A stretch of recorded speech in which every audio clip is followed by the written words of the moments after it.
Hello, my name is Caitlin Shannon. Today I'm going to talk about discrimination in the workplace and determine how it is still happening today. Just because someone looks a certain way doesn't mean they aren't deserving of jobs as well. This is crucial to society because there have been plenty of laws and statutes passed in order to try and prevent discrimination from happening, but people always find their way around it.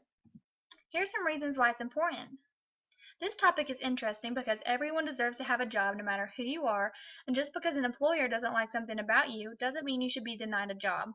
If someone has been there for 20 or more years but is turning 65 this year, would you hire someone with no experience who's only 23? No. Just because you're a certain age, unless you're having major health problems, doesn't mean you're not capable of doing the job.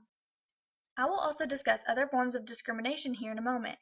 Here's a short clip that relates to the first topic I will be discussing, which is age discrimination. Hopefully this will give you a good idea for the following presentation.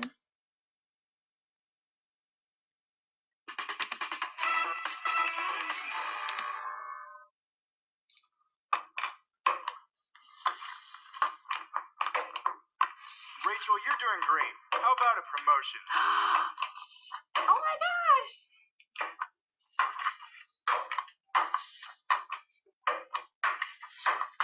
Fantastic speed, Mark. How about a promotion? Oh, swing.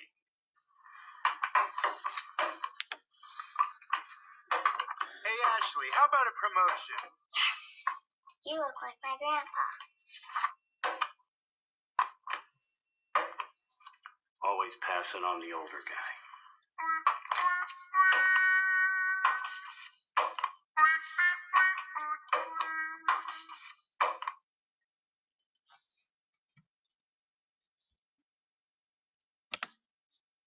Now that you get the idea, here are the other forms I will be discussing as well. Age, gender, race, ethnicity, and sexual orientation.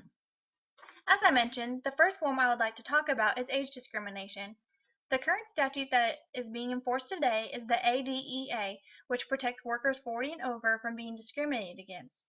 If you have been fired from a job and meet specific qualifications, then you may be eligible to file a complaint with the EEOC. The only downside to this is that only a few complaints succeed. By 2010, 26 million workers were estimated to be 55 or over, which is a 46% increase since 2000. Since this generation is going to be working longer, there will probably be more cases of companies firing these workers based on age. In a recent case, the dealer in Charlotte, North Carolina has to pay $50,000 to settle an EEOC suit. They were accused of discriminating against a manager when they discharged her because of her age, 61. She was then replaced with a 24-year-old employee with only 4 months of sales manager experience. The next point I want to discuss is gender discrimination. In history, men have always been superior to women when it comes to the workforce. They get higher position jobs and they make more money. Older women, pregnant women, and women with children suffer the most. Because of a lifetime history of lower pay, women retirees earn less than one-half the pension income of men. If working women regularly challenge employer acts of discrimination, they might have an impact on the situation. Women are less likely to negotiate their starting salaries, which could later deprive them from a lot of money that could have been earned in their lifetime.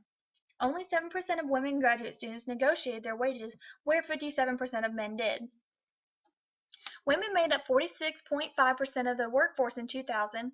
Women only held 11.7% of board of director positions of Fortune 500 companies, and only 12.5% of the corporate officers of those companies were female. In 2020, when more women than men will be in the workforce, 75% of men will still hold these Fortune 500 company positions. In the article, Women in Work, Johnson stated the wage gap between men and women is closing slowly, in part because of women's educational attainment. Women on average earn 77 cents for every dollar a white male makes. At this rate, women won't catch up to men until 2056. This graph shows that the rate of single mothers percentage is still increasing and that the dual income is also increasing, which means that the father is not the only money maker in the household. The next major form is race and ethnicity discrimination.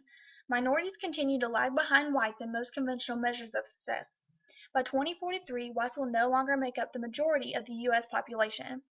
The median household net worth for whites is 22 times that of blacks, 15 times that of Hispanics, and 1.6 times that of Asian Americans, according to the most recent Census Bureau figures. 70% of Americans thought that relations between blacks and whites would improve when Obama became president. Although higher percentages of blacks and Hispanics are completing college than at any other time in history, whites tend to attain higher levels of education than either of those groups. In 2010, 30% of whites had college degrees, compared to the 20% of blacks and 14% of Hispanics. Asians outperform all other groups, with 52% obtaining college degrees. Currently, there are still many cases pertaining to race, and they are not improving rapidly. The following case refers to a situation where ethnic tensions were questioned. A Trinidadian banker who worked for a Guyanese boss is suing J.P. Morgan Chase, saying that she was fired because of ethnic tensions. Shavana Prasad, 26, said that she was treated like a second-class citizen.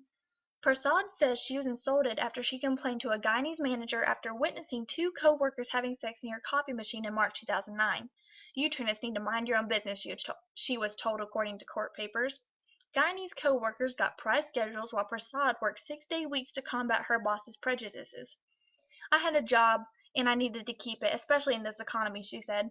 Prasad was fired in April 2009, months after she complained to Human Resources that she had not been paid for overtime. My final topic is the LGBT or lesbian, gay, bisexual discrimination. Much research has been done, and what was found that many LGBT workers are confirming that employers need to ensure that workplaces are made comfortable to attract and retain such workers. Many companies were found that they are abiding to these regulations, but a lot of areas needed improvement. Workplace protections for lesbian, gay, and bisexual and transgender employees are also being sought at the state level. Over 3/4 of LGBT respondents, or 81.6%, said that working in a gay-friendly environment had a direct impact on their job satisfaction. In conclusion, there are still many forms of discrimination today, and statistics show that they are not going to go away anytime soon. If we as a society could start making changes, then our world could be free from discrimination sooner than we think.